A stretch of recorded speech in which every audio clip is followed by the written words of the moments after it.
বাঙালির নতুন বছরের নতুন আবহে কত রং আর কত ঢঙে মুখর চারপাশ, কিন্তু এসব আনন্দ যে একেবারে ফিকে হয়ে গেছে নিরোধ বিহারী উচ্চ বিদ্যালয়ের শিক্ষক ও শিক্ষার্থীদের মাঝে। গত বছরের ১ সেপ্টেম্বর মৌলভীবাজারের কুলাউড়া উপজেলার লালারচক সীমান্তে বিএসএফের গুলিতে নির্মম মৃত্যু হয় এই স্কুলের অষ্টম শ্রেণীর শিক্ষার্থী স্বর্ণা দাসের।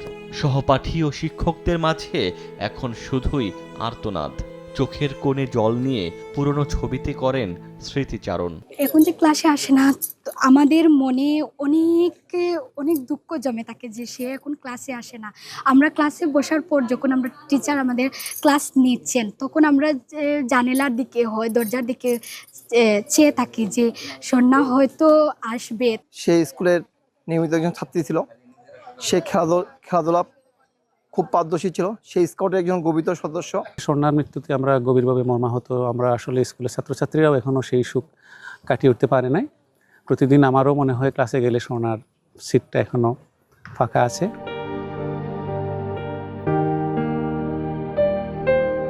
এদিকে বুকের মানিককে হারিয়ে দিশেহারা বাবা, মেয়ের কথা মনে পড়লেই ফুপিয়ে ফুপিয়ে কাঁদেন। পরম যত্নে হাত বুলান ছবিতে। বোনহারা ভাইয়ের হৃদয়েও চাপা কষ্ট। ভারতীয় সীমান্তরক্ষীর গুলিতে আর যেন কোনো মায়ের সন্তানকে প্রাণ দিতে না হয় দাবি স্বজনদের। যদি গুলি করা তাদের অনুমতিও থেকে থাকে, কিন্তু মানবিকতা বলতে তো একটা বিষয় আছে।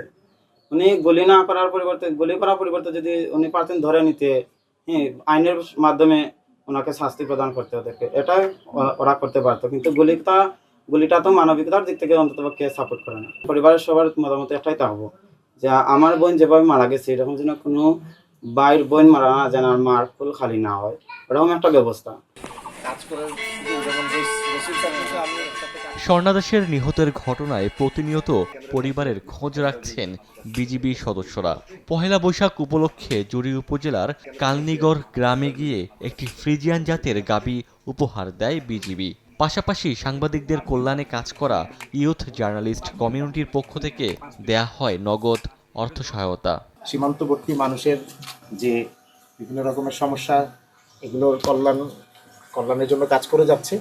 আপনারা জানেন যে ১ সেপ্টেম্বর ২০২৪ তারিখে স্বর্ণা দাসের মৃত্যু, ১৩ বছরের কিশোরী, এটা আমাদের অনেক ব্যথিত করে এবং আমরা সবসময় স্বর্ণা দাসের পরিবারের পাশে আছি এবং সবসময় আমরা তাদেরকে সহযোগিতা অব্যাহত রাখবো। এটা আমাদের সামাজিক এবং মানবিক দায়বদ্ধতা। এদিকে সীমান্তে অনুপ্রবেশ কিংবা মাদক পাচার ঠেকাতে প্রতিনিয়ত নজরদারিতে থাকেন বিজিবি জওয়ানরা। তবুও দালাল চক্রের খপ্পরে পড়ে আইনের চোখ ফাঁকি দিয়ে অনেকে চেষ্টা চালান ভারতে পাড়ি দেওয়ার। তবে দেশের সীমান্তে যে কোনো অপ্রীতিকর ঘটনা মোকাবেলায় প্রস্তুত রয়েছে বিজিবি।